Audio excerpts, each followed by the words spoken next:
Yes again a very good morning to all of you. Attendance आप लोगों की पहले हो जाए। Class ninth, today is 5/1/21। Gaurav Vattani present sir. हाँ बेटा, नंबर आएगा, नंबर आएगा। Gaurav Vatani, present. Jiya Patel, Devansh Vora, Vraj Gamit, present sir Vrat Gamit. Yaksh Badani, present sir. Prerak Tailor, present.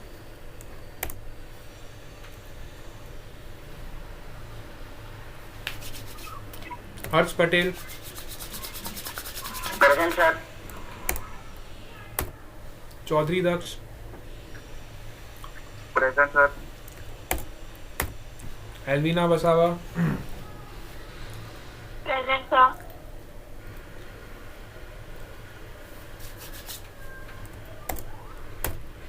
Justin Gamit,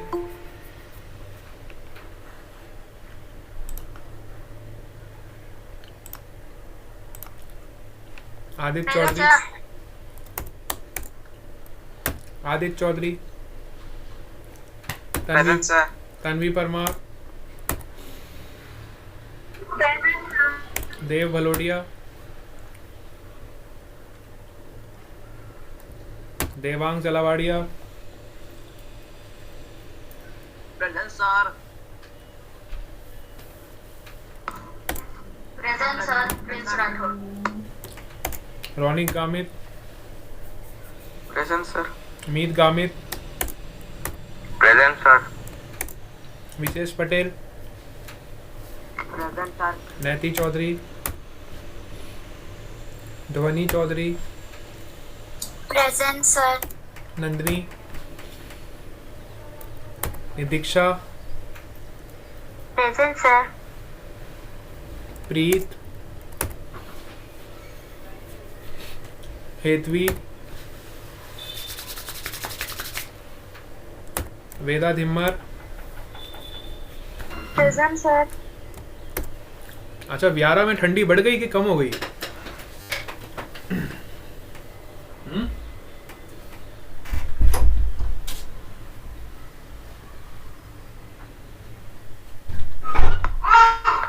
है बेटा, व्यारा में कैसा माहौल है? ठंडी बढ़ रही है कि कम हो रही है?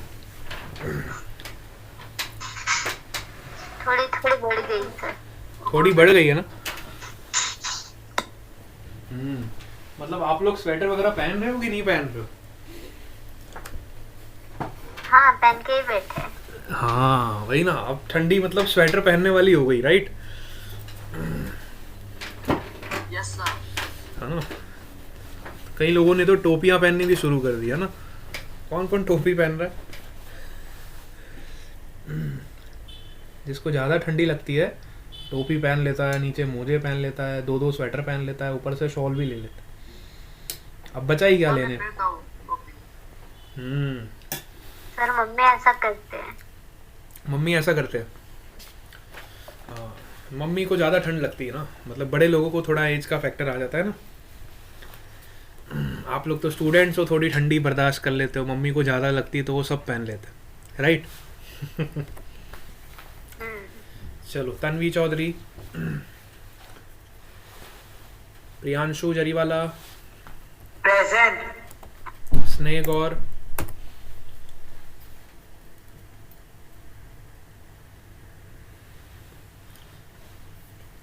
शाश्वत पटेल,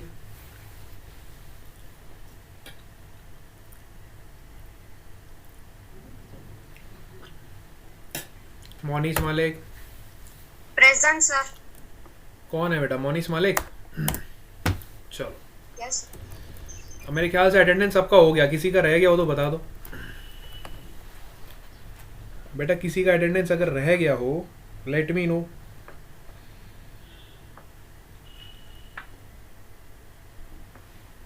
चलो ठीक है, मेरे ख्याल से सबका अटेंडेंस हो चुका है। अब हमें क्लास स्टार्ट कर देनी चाहिए। तो बेटा, कल मैंने आपको क्या पढ़ाया था? कल मैंने आपको क्या पढ़ाया था, किसी को याद है? मुझे तो लगता नहीं कोई याद रखता भी है। बोले sir potential energy. Very good, किसने बताया? देव देवांश वोरा ने, देवांग। देवांग। देवांग। चलो बेटा स्क्रीन देखो, सबको दिखाई दे रही है? व्हाइट बोर्ड सबको दिख रहा है? No sir, no sir. नहीं दिख रहा है। Sir, you stop sharing the screen. Yes sir, stop. Now it is visible. Now it's visible ना?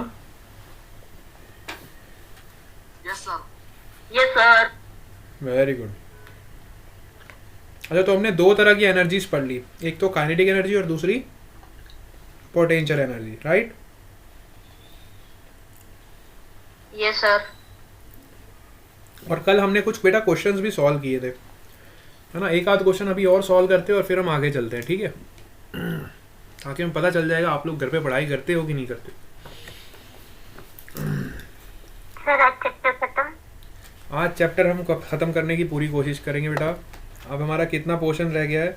Only we have left it with the power and transformation of energy, तो हमारा हो ही गया, Sound. है ना? हाँ, पावर हमारा रह गया है इसमें। देखो वर्क एनर्जी हमने डिस्कस कर लिया, पावर वाला टॉपिक हमारा रह गया है इस चैप्टर में। और उसके बाद हमारा एक चैप्टर रह गया आपका साउंड, राइट? है ना? साउंड के बाद तो कोई चैप्टर नहीं है ना बुक में? आधों को तो यही नहीं पता सर और भी कोई चैप्टर है कि नहीं। No, sir. ठीक है, तो साउंड के बाद हमारा फिजिक्स पूरा कंप्लीट हो जाएगा और फिर हम रिवीजन करेंगे, ठीक है? हम चैप्टर बाय चैप्टर रिवाइज करेंगे और डिफरेंट क्वेश्चन सॉल्व करेंगे, डिफरेंट एग्जाम्पल सॉल्व करेंगे क्लास में, है ना? ताकि हमारा चैप्टर रिवाइज होते रहे। पुरानी चीज़ें आप लोग भूल जाते हो ना। चलो पहले हम एक एग्जाम्पल से शुरुआत करेंगे, फिर हम पावर की तरफ आगे चले जाएंगे। सपोज करो एक मैन है, बड़े ध्यान से सुनना, और इसका मास है बेटा 70 kg, ठीक है? इस मैन का मास कितना है? 70 kg, ठीक है? अब ये बेटा हिल स्टेशन पे चला गया। आजकल देखो सीजन चल ही रहा है ना? हर किसी को देखो शिमला जा रहा है, कुल्लू मनाली जा रहा है, कोई कहीं जा रहा है, कोई देहरादून जा रहा है, सब नॉर्थ की तरफ ही जा रहे हैं। लॉकडाउन के बाद इतना परेशान हो गए सब लोग कि हिल स्टेशन के अलावा और कोई ऑप्शन ही नहीं बचा, है ना? तो ये मैन भी बड़ा परेशान हो गया लॉकडाउन से। इसको किसने परेशान किया? लॉकडाउन ने बहुत परेशान कर दिया इसको, मोदी। है ना? मोदी ने परेशान किया। हाँ सर, बहुत परेशान किया। मोदी ने बहुत परेशान कर दिया। क्यों? मोदी ने ऐसा किया क्या है, ये बताओ पहले। सर थोड़ा वॉल्यूम बढ़ाओ ना। वॉल्यूम बढ़ाऊं? Yes sir. अच्छा, मैं कह रहा हाँ, हूँ मोदी ने ऐसा क्या किया है?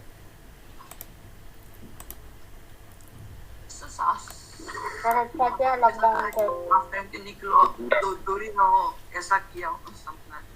हाँ, डिस्टेंसिंग मेंटेन करके रखो, राइट? हाँ सर। उसकी वजह से क्या प्रॉफिट हुआ कि लॉस हुआ? आप लोगों का क्या कहना है? लॉस हुआ, प्रॉफिट क्या हुआ? प्रॉफिट। प्रॉफिट हुआ। प्रॉफिट किसको हुआ ये बताओ? प्रॉफिट। जब प्रॉफिट हुआ मुझे भी प्रॉफिट हुआ। अच्छा, प्रॉफिट हुआ है। और लॉस क्या हुआ? ये कोरोना में इसलिए लॉस हुआ। देखो लॉस क्या हुआ कि आप लोग स्कूल नहीं आ सकते, सबसे बड़ा लॉस ये हो गया। हाँ यस सर। हाँ हुआ कि नहीं हुआ? स्कूल नहीं आ सकते सर, बट सबसे बड़ा प्रॉफिट ये हुआ कि हम घर से पढ़ सकते हैं ना। हाँ, सबसे बड़ा प्रॉफिट ये भी है कि आप घर से पढ़ाई कर रहे हो और इतने मजे से पढ़ रहे हो, खाते पीते हुए पढ़ रहे हो, बिना कोई टेंशन के। जब आपका मन करता है पढ़ते हो, जब नहीं मन करता है तो टीवी लगा लेते हो। कितना अच्छा हो गया ना? टीचर को कोई डांटने का मारने का अधिकार ही नहीं है। लैपटॉप पे बेचारा टीचर कैसे डांटे? हाँ सर, आपकी बात बराबर है। हाँ, है ना? इसकी जगह मम्मी मार लेते हैं। मम्मी मारते हैं? हाँ सर, सॉरी। चलो ठीक है, मम्मी मारते तो अच्छी बात है। जब मम्मी नहीं मारते ना तो फिर मैं आप लोगों के घर में आके मारता। सर हवा में बेलन आता होगा। हवा में कैसे बेलन आता है?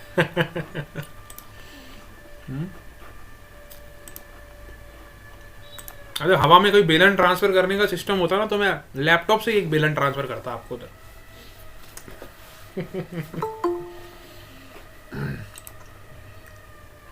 है ना, अभी हम वो टेक्नोलॉजी पे पहुंचे नहीं है, हो सकता है पहुंच जाए आने वाले टाइम में। ऐसा ही चलता रहा तो हो सकता है वो भी एक टेक्नोलॉजी डेवलप करनी पड़ेगी कि भाई अगर टीचर है ना, टीचर क्लास में पढ़ा रहा है तो अगर स्टूडेंट बात नहीं मान रहा है तो टीचर क्या करेगा, तो लैपटॉप में से एक डंडा ट्रांसफर करेगा, आपके घर पे पहुंच जाएगा और सीधा आपको मार के वापस आ जाएगा। चलो सर ऐसा ही है। डोरेमोन। हाँ देखो, डोरेमोन का गैजेट होता तो यहाँ हो जाता वो पॉसिबल।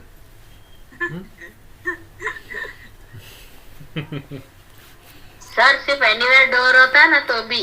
एनीवे डोर से पहुंच जाते हो ना जी। यस हाँ सर। सर आप देखते हो डोरेमोन? मैंने बचपन में देखा था, तो बचपन में भी हमारे टाइम पे भी ऐसी यही सब कार्टून चलते थे, है ना। सर और मेरे आसपास 2-3 छोटे बच्चे बहुत रहते हैं हमारी सराउंडिंग में, तो पूरा दिन यही सब कार्टून ही देखते रहते हैं। मैंने कहा पता नहीं क्या देखते रहते हैं ये लोग। तो कई बार मैं देख लेता हूँ, मेरा भी सेम ऐसा आपके जैसा ही। है ना। सर सबसे बेस्ट कार्टून हो तो शिनचैन। शिनचैन? नहीं नहीं चलता हाँ सर। नहीं नहीं भीम भीम भीम, छोटा भीम। छोटा भीम, उसमें क्या बताते हैं? भीम का डंडा पड़ता है इसलिए। हाँ सर।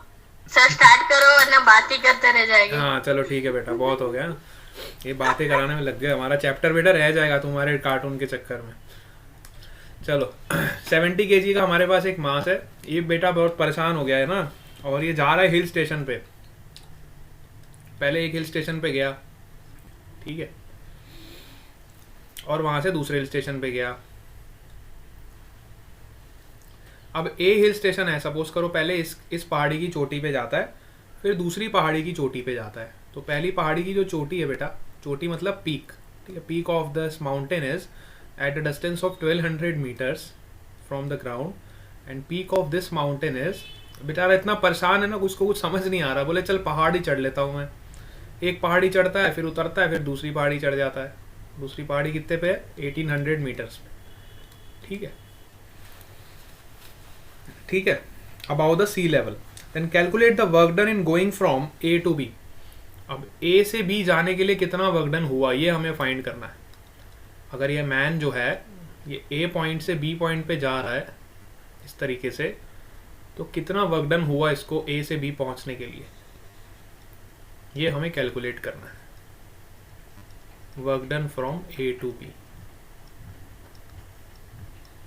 ठीक है। तो मैंने आपको कल एक पॉइंट बताया था, अगर आपको याद हो तो, कि वर्क डन जो होता है ना, वर्क देखो एक तरह की एनर्जी का फॉर्म है ना। एनर्जी का कन्वर्जन जो होता है, वर्क जब भी होगा मतलब वो किसी ना किसी एनर्जी के फॉर्म में स्टोर होगा। अब एनर्जी के मैंने आपको मेजर 2 पार्ट्स बताए थे, one is your kinetic energy and another is your potential energy. तो यहाँ पे आपको क्या लगता है कि जो वर्क होगा ए से लेके बी तक, ये किस फॉर्म ऑफ एनर्जी में स्टोर होगा? क्या ये काइनेटिक एनर्जी के फॉर्म में स्टोर होगा या फिर ये पोटेंशियल एनर्जी के फॉर्म में स्टोर होगा?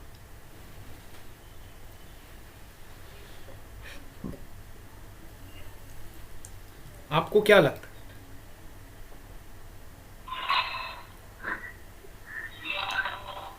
Yes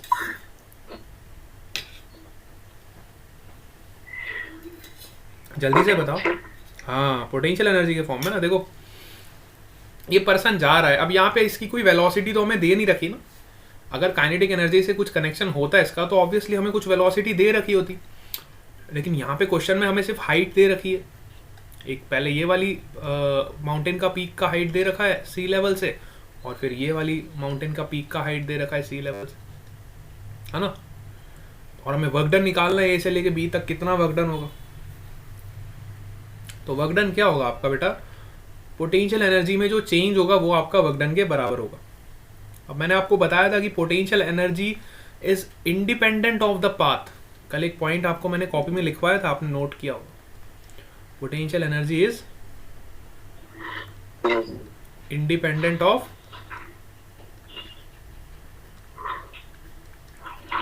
path. तो अगर पाथ पे डिपेंड नहीं करता है तो किस पे डिपेंड करता है? It is dependent on position. Initial, final position. Very good, initial and final position. अगर पाथ पे डिपेंड नहीं करता है तो ये पोजीशन पे डिपेंड करता है। तो इसकी इनिशियल पोजीशन क्या है? देखो, इनिशियल पोजीशन की हाइट कितनी है? 1200 मीटर्स। 1200. और फाइनल पोजीशन की हाइट कितनी है? 1800 मीटर्स। तो इन दोनों का डिफरेंस कितना आएगा? इनिशियल और फाइनल की पोजीशन की हाइट्स के बीच का डिफरेंस कितना आ जाएगा? 600. 600 मीटर्स, राइट। तो आपकी पोटेंशियल एनर्जी कितनी हो जाएगी यहाँ पे? Potential energy will be mg into h will be your 600, and this energy will be stored in the form of work from A to B। तो हमें मास पता है, देखो 70 kg का मास है, मतलब काफ़ी हैवी बॉडी है। तो 70 किलो का आदमी अगर 1200 मीटर की पहाड़ी से 1800 मीटर की पहाड़ी पे जाएगा तो इतना वर्क उसको करना पड़ेगा। कितना वर्क करना पड़ेगा? तो यहाँ पे निकाल देते अपन। 70 इंटू जी का वैल्यू मान लो 10 और हाइट का वैल्यू कितना है? 600। ठीक है, तो यहाँ से आपको कितना वर्क मिल जाएगा? 42 4,20,000 4,20,000, राइट? जूल्स। इतना ज़्यादा वर्क करना पड़ेगा। और you can say 420 kilo joules, right? कितना वर्क करना पड़ेगा? 420 किलो जूल्स। बात समझ आई आपको? तो बेटा पहाड़ी पे चढ़ना भी कोई आसान काम नहीं है। देख लो, पहाड़ी पे चढ़ने के लिए इतना मेहनत करना पड़ता है, ऐसे ही थोड़ी चले जाते हैं। क्योंकि हम बेटा पहाड़ी पे जब चढ़ते हैं, जब हम ऊपर एलिवेटेड एरिया पे जाते हैं जिसकी हाइट बहुत ज़्यादा है, तो हमें ग्रेविटी के अगेंस्ट वर्क करना पड़ता है। क्योंकि ग्रेविटी की टेंडेंसी क्या होती है? हमेशा उस बॉडी को नीचे की तरफ पुल करे, और इस बॉडी को अगर ऊपर जाना है तो इसको इस ग्रेविटी के अगेंस्ट वर्क करना पड़ता है। बात समझ आ रही? यस। तो इसलिए जो ट्रैकिंग करने जाते हैं माउंटेन एरिया पे, है ना, माउंटेन एरिया पे जब ट्रैकिंग करने जाते हैं तो आपको बहुत सारा इंतजाम करके जाना पड़ता है, और हर लोग नहीं कर पाते। अगर आपने देखा होगा, सबसे टफेस्ट जो चढ़ाई होती है आपकी कैलाश की होती है। किसी के फैमिली में कोई विजिट किया है तो नहीं किया, मुझे नहीं पता, लेकिन कैलाश का जो होता है मानसरोवर, आपको पता है, वहाँ पे जो ट्रैकिंग होती है बहुत टफेस्ट होती है ना। वैसे ही आपका केदारनाथ का भी थोड़ा ट्रैक आपका टफ है। आपने केदारनाथ के बारे में तो सुना ही होगा, है ना? यस। तो ये कुछ कुछ ट्रैक्स है आपके जो थोड़े टफेस्ट ट्रैक में आते हैं। मतलब यहाँ पे आपको काफ़ी हिम्मत चाहिए चलने के लिए, है ना? इसलिए देखा होगा जो माउंटेन क्लाइंबर्स होते हैं अपने साथ ऑक्सीजन सिलेंडर्स वगैरह, ट्रैक सूट, उनके शूज़, उनका सब सामान अलग से इंतजाम करके निकलते हो, ताकि कहीं भी उन्हें ऑक्सीजन की कमी ना हो। जितना एलिवेशन पे जाते हैं उतना ऑक्सीजन का लेवल कम होता जाता है ना। तो बहुत तैयारी के साथ निकलना पड़ता है, और ख़ासकर ऐसी सर्दी में। तो ऐसी सर्दी में वहाँ का टेम्परेचर बेटा माइनस में होता है, -5, -6, -10, इवन -20 तक भी चला जाता है, -20, -25। तो ऐसी सर्दी में मतलब आप सोच सकते हो किस तरह से आपको रहना पड़ेगा। मतलब चलो, तो हम आगे चलते हैं। अब हम लास्ट टॉपिक पे चलते हैं, अपने पावर पे। ठीक है, व्हाट इज पावर? सबसे पहले तो मैं ये पूछूंगा कि पावर से आप लोग क्या समझते हो?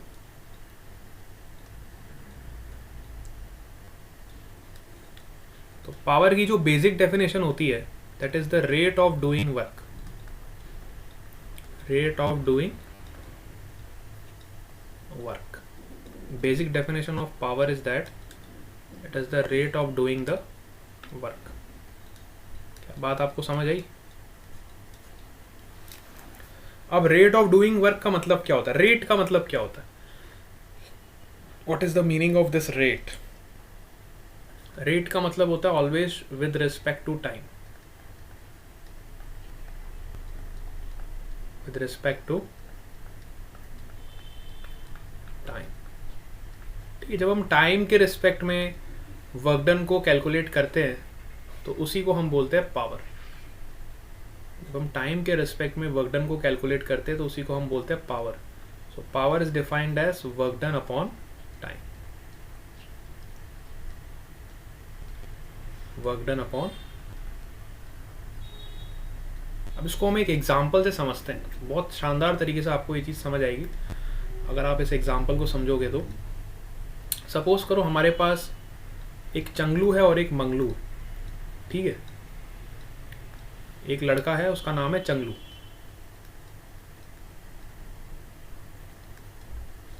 दूसरा लड़का है उसका नाम है मंगलू।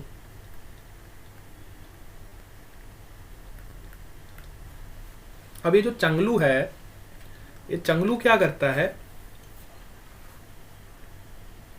चंगलू जो है बेटा,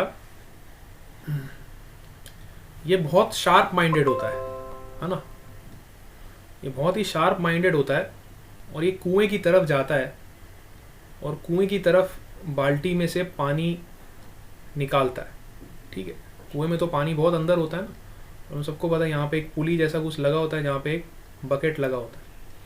तो इस बाल्टी में से जब पानी निकालना होता है तो चंगलू बड़ा तेज होता है, बहुत फटाफट पानी निकालता है कुएं में से, ठीक है। तो मान लो एक बाल्टी पानी निकालने के लिए इसको टाइम लगता है 30 सेकेंड्स का, ठीक है। बहुत तेज है, फटाफट निकाल देता है।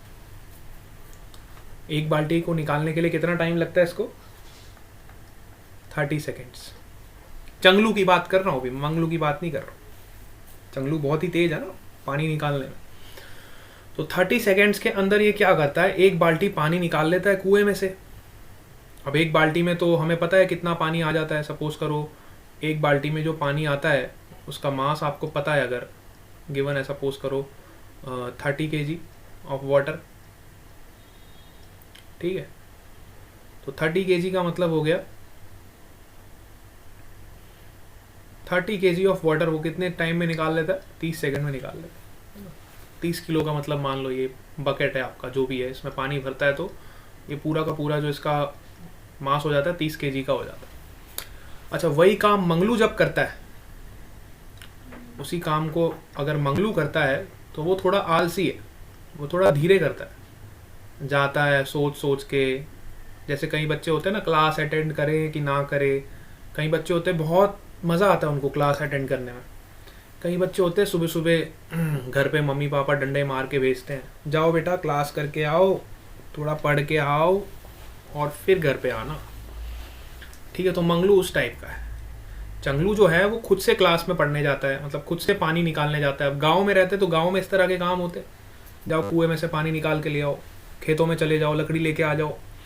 गाँव के लोग हैं। अब आपके आजकल के लोग तो मॉडर्न हो गए, पढ़ाई करते हैं तो पढ़ाई करने जाते हैं, है ना। तो चंगलू हर काम में तेज है, पानी निकालने में तेज है, पढ़ने में भी तेज है, सब काम फटाफट करता है, स्पीडली करता है।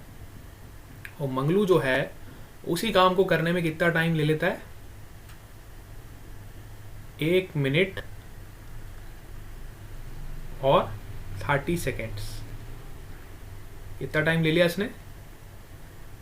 30 सेकेंड्स के काम करने के लिए इसने 1 मिनट 30 सेकेंड्स ले लिया। 1 मिनट 30 सेकेंड्स का मतलब कितना हो गया? 1 मिनट में कितने सेकेंड होते हैं? 60। तो 60 प्लस 30 विल बी 60 seconds. तो टोटल कितना हो गया? 90 सेकेंड, 90 seconds. 90. ठीक है। तो मंगलू ने वही काम करने को कितना टाइम लिया? 90 सेकेंड्स। 90 seconds. और सेम पानी को उठाने में, पानी का कंटेनर सेम है 30 kg, ठीक है। पानी का कंटेनर सेम है 30 kg का, ठीक है। तो अब देखते किस में ज़्यादा पावर है। आप बताओ किसकी ज़्यादा पावर होगी? चंगलू की ज़्यादा पावर है कि मंगलू की? चंगलू. चंगलू की ज़्यादा पावर है। तो वही पावर को हम यहाँ पे निकालेंगे। देखो अब हम सबको पता है कि 30 kg का अगर कंटेनर है तो इस 30 kg पे mg लग रहा होगा नीचे की तरफ, और हमें फोर्स लगाना है ऊपर की तरफ, तभी तो बकेट ऊपर उठेगा। तो हमारा वर्क डन कितना हो जाएगा? Work done will be m into G into H, क्योंकि हाइट तो सेम है ना, कुएं की हाइट तो सेम ही रहेगी। जितनी हाइट से चंगलू उठाएगा उतनी हाइट से मंगलू भी उठाएगा। तो चंगलू का वर्क डन क्या हो जाएगा? एम जी एच के बराबर। मंगलू का वर्क डन क्या हो जाएगा? क्या मंगलू का वर्क डन सेम होगा कि अलग होगा?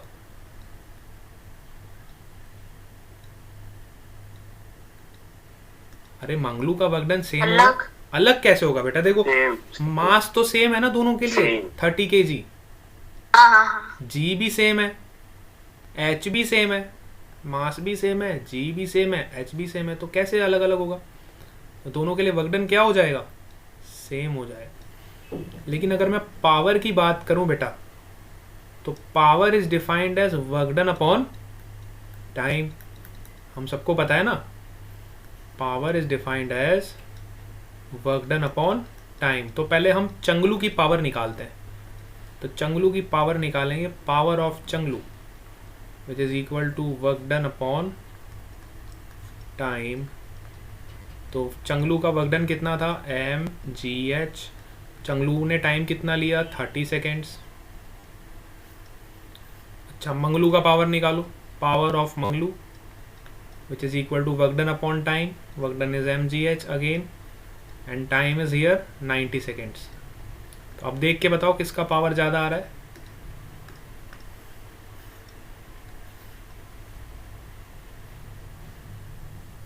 सपोज करो आपको हाइट दे दिया, चलो हाइट इज़ 1 मीटर, लेट से जी का वैल्यू हमें पता है 10, एम का वैल्यू कितना दिया है? 80 kg। हाइट इज़ अगेन 1, जी का वैल्यू लेट से 10, एम का वैल्यू हमें दिया हुआ है 80 kg। तो चंगलू का पावर कितना हो गया? 800 अपॉन 30 जूल्स पर सेकेंड। और मंगलू का पावर कितना हो गया? 800 upon 90 seconds joules per second। Joules per second. Joules. ठीक है। अब इसी जूल्स पर सेकेंड को हम पता है क्या बोलते हैं? वॉट। इसी जूल्स पर सेकेंड को क्या बोलते हैं? वॉट। जूल्स पर सेकेंड को ही हम क्या बोलते हैं? वॉट। तो power is basically measure in watt, है ना। तो यहाँ से हमें पता चला कि चंगलू का पावर ज़्यादा है। तो यहाँ से हमने दो बातें सीखी।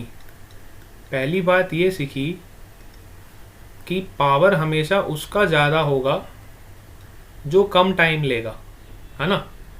अगर वर्क डन, दोनों का देखो वर्क डन, यस सर। है ना। If work done is same,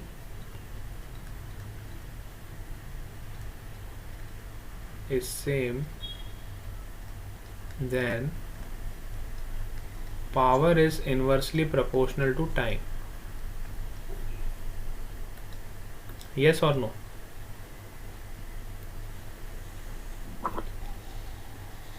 जो ज़्यादा टाइम लेगा उसका पावर Yes, कम sir. होगा, जो कम टाइम लेगा उसका पावर ज़्यादा।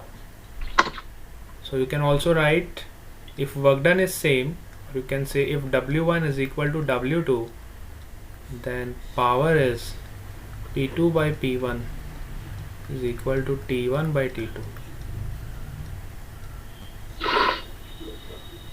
Yes or no?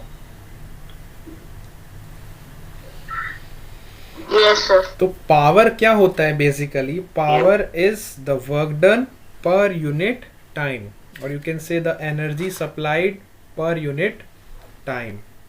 अब वर्क डन क्या होता है हमारा? Work done is defined as F S cos theta. Yes or no? Work done तो हम सबको पता है Yes, ना। sir.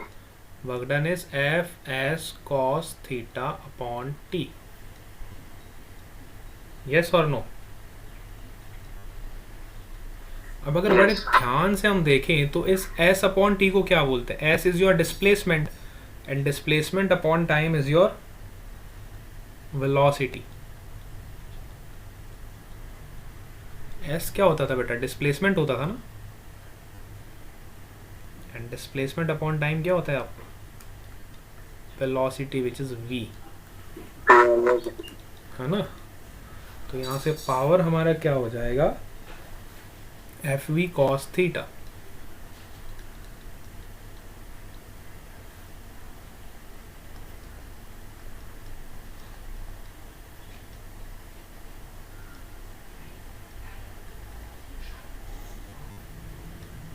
ठीक है, अगर थीटा हमारा 0 होगा तो कॉस थीटा का वैल्यू कितना होगा,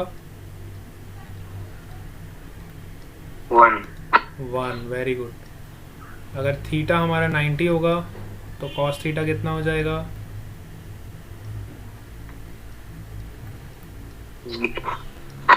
ठीक है। आपको ये बात समझ आ गई सबको? तो ये हमारा बेटा पावर का टॉपिक यहाँ पे कंप्लीट हो गया है। Yes sir. अब पावर के कुछ एग्जाम्पल्स रह गए हैं, तो एग्जाम्पल्स अगर आप चाहो तो अभी मैं करवा दूं, और अगर आप नहीं चाहो तो फिर नेक्स्ट क्लास में चैप्टर आपका कंप्लीट होगा। What do you want?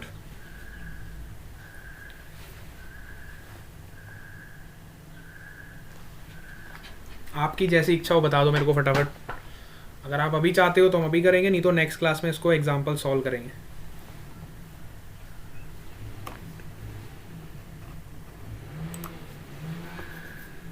करवा दो सर। करवा दूं? चलो ठीक, 15 मिनट्स और लगेंगे, ठीक है। 12 बजे फिर लेक्चर कवर होगा। Okay sir. चलेगा ना सबको? Yes sir. चलो ठीक है, तो एग्जाम्पल्स कर लेते, फिर ये आपका चैप्टर कंप्लीट हो जाएगा। फिर हम नेक्स्ट क्लास में फिर सीधा साउंड शुरू करेंगे, ठीक है।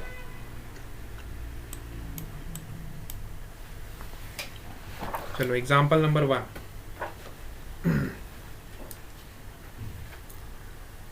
देखो कितना सिंपल सा टॉपिक है पावर, है ना। Example number 1।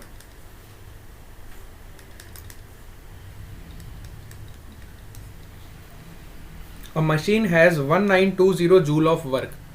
एक मशीन है हमारे पास, वो कितना वर्क करती है, 1920 joules of work, and it takes a time of 240 seconds. वो मशीन टाइम कितना लेती है, 240 सेकेंड्स का। तो बताओ इसका पावर कितना होगा, जल्दी से बताओ।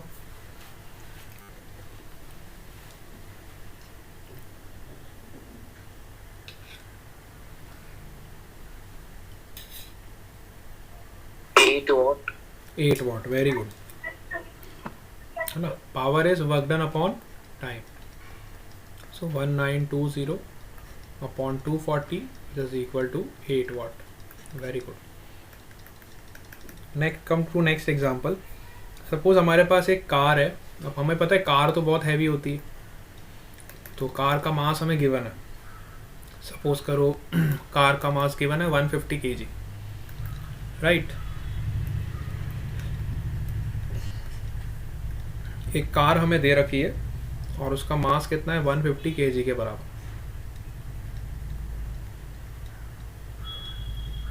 ठीक है। और ये कितना पावर डेवलप कर रही है, ये पावर डेवलप कर रही है 500 what for each KG. This car is developing a power of 500 what पर केजी, मतलब एक केजी के लिए कितना पावर है, 500 वॉट, है ना।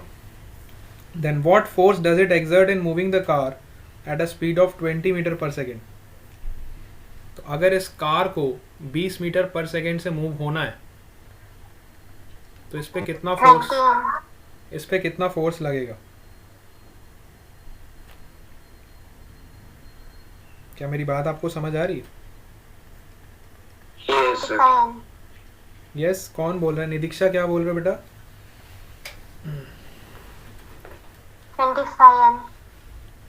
25। 25 क्या है आपका आंसर? किस चीज का, मतलब फोर्स का आंसर है? समझ नहीं पाया मैं।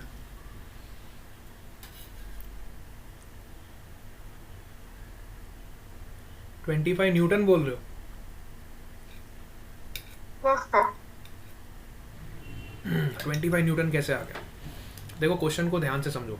हमारे पास वन सर 6 नहीं 6 भी नहीं है बेटा। हमारे पास देखो बेटा 150 kg कार है, और ये कार जो है बेटा इतना पावर डेवलप करती है पर केजी। तो पर केजी इतना डेवलप करती है, तो 150 किलो में से कितना पावर डेवलप होगा पहले तो वो निकालो। तो 150 केजी में से कितना पावर आपका डेवलप हो जाएगा, 500 इंटू 150, है ना। तो ये आपका टोटल पावर आ जाएगा। बात समझ आ रही है? 210 की power 4 joules per second, this is the total power develop by this engine. ठीक है, इतना पावर हमारा टोटल पावर आ गया। अब हमें फोर्स निकालना है और हमें वेलोसिटी गिवन है 20 मीटर पर सेकेंड। तो हम सबको पता है power is F V cos theta, अभी बताया था। Yes or no? तो पावर का वैल्यू हमें पता चल गया 7.5। फोर्स हम ऐसे ही लगा रहे, तो फोर्स का डायरेक्शन और वेलोसिटी का डायरेक्शन दोनों का सेम है, दोनों का डायरेक्शन सेम है, तो थीटा क्या हो जाएगा, 0। बात समझ आ रही है? Yes sir. कॉस 0 का वैल्यू कितना होता है बेटा, 1 होता है। यहाँ से फोर्स का वैल्यू हमें पता चल गया। अब कितना आ रहा है बताओ सॉल्व करके।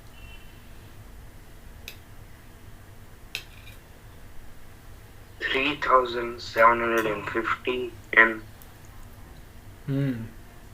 3750 न्यूटन, मतलब इतना फोर्स लगाना पड़ेगा। This is the correct answer. इतना फोर्स लगाएंगे तो हमारी गाड़ी में से इतना पावर मिलेगा। या फिर आप ऐसे कह सकते हो, अगर आपकी गाड़ी में इतना पावर है तो इतना फोर्स जनरेट करेगी, इतनी वेलोसिटी पे इतना फोर्स जनरेट होगा। बात समझ आ गई? Yes sir. अब सपोज करो हमारे पास एक भाग मिल का भाग आ गया। Yes sir. सबने आप सबने भाग मिल का भाग देखी है? Yes sir. तो भाग मिल्खा भाग में जो मिल्खा सिंह होता है, मिल्खा सिंह एथलीट होता है। कौन होता है? एथलीट। उसको सिर्फ भागने का काम होता है। जितना बढ़िया दौड़ेगा, जितनी रेस में बढ़िया दौड़ेगा, उतना बढ़िया उसका पावर होगा। एथलीट का जो पावर होता है वो कितनी तेजी से दौड़ता है उस पर डिपेंड करता है ना। अगर वो कम टाइम में ज़्यादा डिस्टेंस कवर करता है तो मतलब वो ज़्यादा पावरफुल एथलीट, और अगर वो ज़्यादा टाइम में कम डिस्टेंस कवर करता है मतलब वो कम पावरफुल एथलीट। तो एथलीट का पावर भी देखो टाइम पे डिपेंड करता है, मतलब पावर जिसका जितना ज़्यादा होगा उसको उतना कम टाइम लगना चाहिए, तभी उसका पावर ज़्यादा है ना। सीधी सी बात। आज हम जब गाड़ी खरीदते हैं तो हम सोचते हैं कि हमारे पास ऑडी हो, हमारे पास मर्सिडीज़ हो, हमारे पास BMW हो। क्यों हम ऐसा सोचते हैं? क्योंकि कम टाइम में वो गाड़ी का एक्सेलरेशन इतना ज़्यादा होता है, विद इन 3 to 4 सेकेंड्स आप उस गाड़ी को 80 किलोमीटर पर आवर पे ले जा सकते हो या 100 किलोमीटर पर आवर पे ले जा सकते हो, सिर्फ 3 से 4 सेकेंड में। इतना ज़्यादा उसमें एक्सेलरेशन होता है। इसलिए हम बड़ी बड़ी गाड़ीज़, बड़ी बड़ी कार्स जो है वो लेते हैं, क्योंकि उसका एक्सेलरेशन बहुत ज़्यादा होता है और वो भी कम टाइम में हम अचीव कर लेते हैं, क्योंकि उसका इंजन उतना पावरफुल होता है, उसका पावर उतना ज़्यादा होता है। पावर का रिलेशन डायरेक्टली टाइम के साथ है, अगर आप ध्यान से सोचो तो। क्या आप मेरी बात को समझ पा रहे हो? Yes sir. पावर का कनेक्शन होता है। हम कहते हैं ना कि हमें, बोला ना कौन बोल रहा बेटा? दीक्षा। हाँ, क्या बोल रहे हो बेटा? क्वेश्चन फिर से बोला ना। हाँ, क्वेश्चन फिर से बोल रहा हूँ। हमारे पास एक एथलीट है और वो एथलीट ना 60 kg का है। क्वेश्चन मैंने अभी बताया ही नहीं है, खैर अभी तो मैं आपको समझा रहा था कि पावरफुल कैसे हम डिसाइड करते हैं कि ये पावरफुल है और ये पावरफुल नहीं है, इसका पावर ज़्यादा है, इसका पावर कम है। ये सब टाइम पे डिपेंड होता है ना। जितना कम टाइम लेगा उतना ज़्यादा पावर है, सीधी सी बात है। तो हमारे पास एक एथलीट है, देखो सिंपल सी बात तो ये है, हमारे पास एक एथलीट है जिसका मास है 60 kg। ये मिल्खा सिंह है, इसका नाम है, क्या नाम है इसका? मिल्खा सिंह। और ये चला है भागने, 60 kg का वजन है। हाँ, मिल्खा का इतना वजन तो होगा ही होगा, 60 kg तो होगा ही ऑब्वियसली, इससे कम तो नहीं होगा ना। और ये भाग रहा है और इसने ग्राउंड के चक्कर लगाने शुरू करे। इसने कहाँ के चक्कर लगाने शुरू करे? ग्राउंड के चक्कर। लेकिन इसका जो ट्रैक है बेटा, इसका ट्रैक बिल्कुल ऐसा है।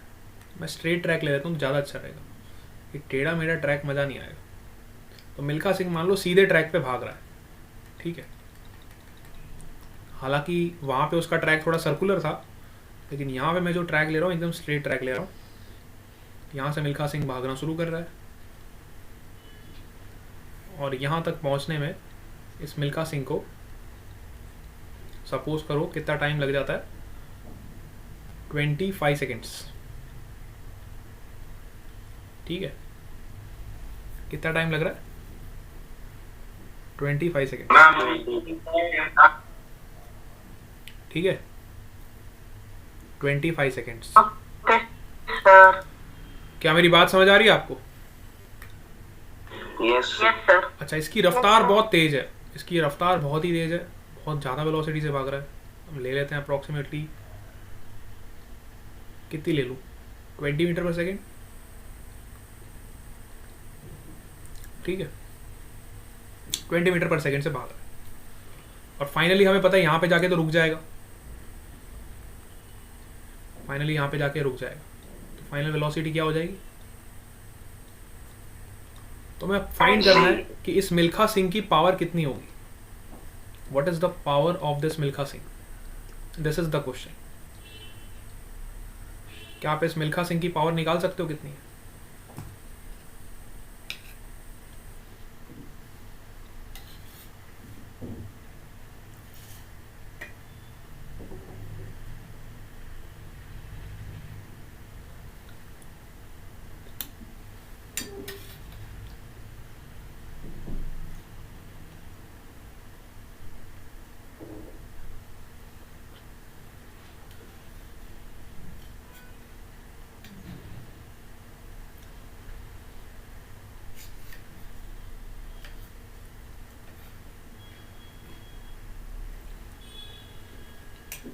यस, जल्दी से बताओ।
यस बेटा, कितना आ रहा है आंसर?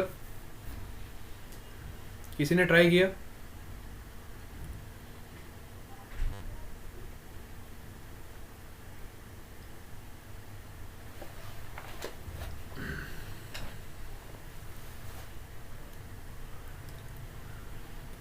देखो, सबसे पहले हम वर्क डन निकालेंगे बेटा।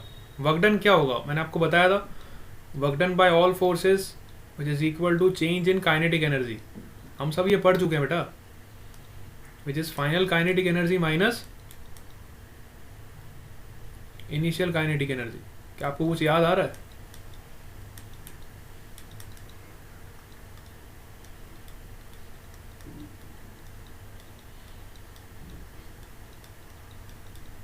Yes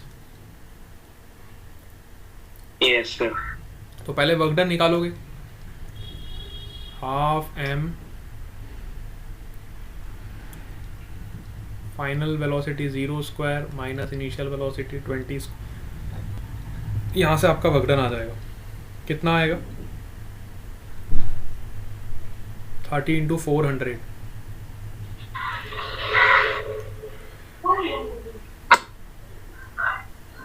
-12,000 right, -2. है ना।